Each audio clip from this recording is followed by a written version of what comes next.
Hello everyone and welcome to the Textrum Alliance channel.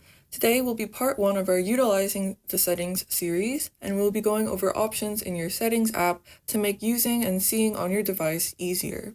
In part 2, we will discuss more of the physical accessibility options, so please stay tuned for that video. So the main area that we will look at is the third section of the Settings app.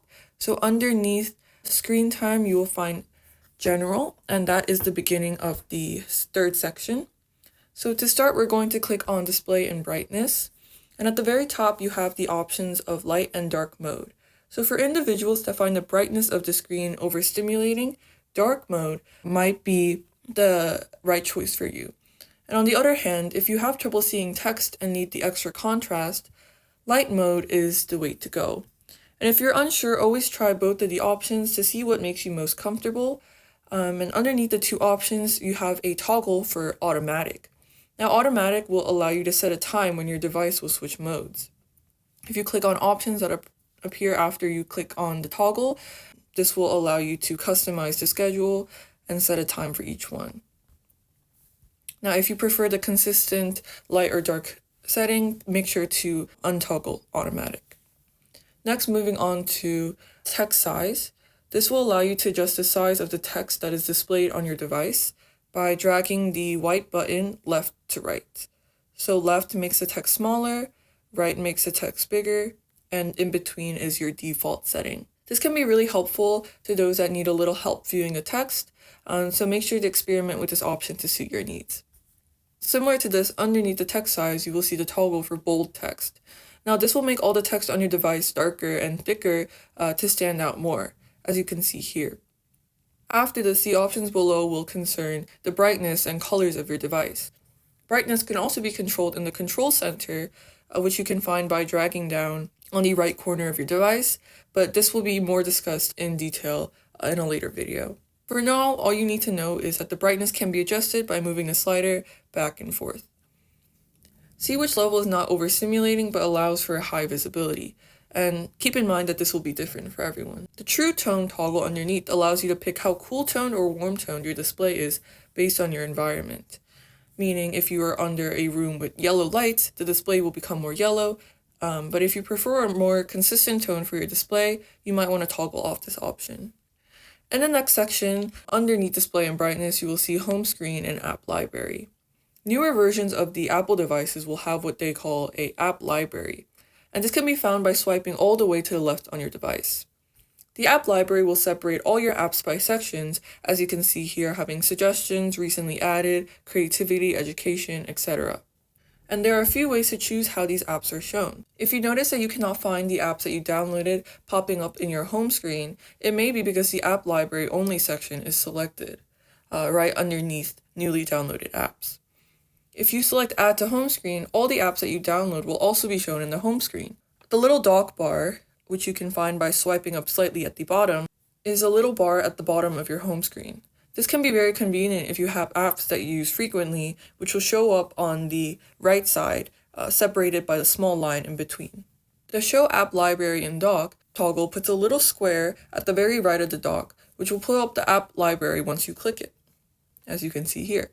If you enjoy using the app library and find the separated categories convenient, this would be a good option to enable. If you want to have all of the apps that you used last show up on your dock for easy access, click the Show Suggested and Recent Apps in Dock to allow for them to show up on the right over here. The final main section we'll be looking at is the Accessibility section, which is underneath the Multitasking and Gestures control. Now to start with the voiceover area. If you're someone who struggles with vision, toggling the voiceover area might help you out. To start, by toggling on voiceover at the top of the screen, it allows your device to tell you what item you are selecting. Tapping once on the item will trigger the voice, while tapping twice will select the actual item. The options below also allow you to change the voice itself. For example, with the speaking rate. If you find that the voice speaks too fast or slow, you can adjust the slider right below. So towards a turtle would lower the speaking rate, and towards a rabbit will make it faster. Clicking the speech options also gives you many options, such as different voices you can choose between in the voice option, as seen over here. You can choose between a variety of different voices, which is nice if you want to experiment and click around. You can also add different replacements for pronouncing certain words by clicking on the pronunciations option. As you can see here, by clicking the plus, all you have to do is enter the phrase that you would like to replace and click and speak into the microphone next to the substitute, as seen on the right. If you prefer the voice to be in a different language, this can also be changed in the language option. If the voice technology detects another language, it will automatically switch voices to match that language. So if we go back into speech and you don't want this to happen, simply deselect the detect language options right over here. New languages can also be added in the section below. VoiceOver has many different options, so if you would like a more in-depth video, please let me know in the comments. For now, we will move on to the next section of the accessibility area, Zoom. Clicking on the Zoom toggle will allow you to do many things. First, double tapping the screen with 3 fingers will cause a square magnifying glass to appear on your screen.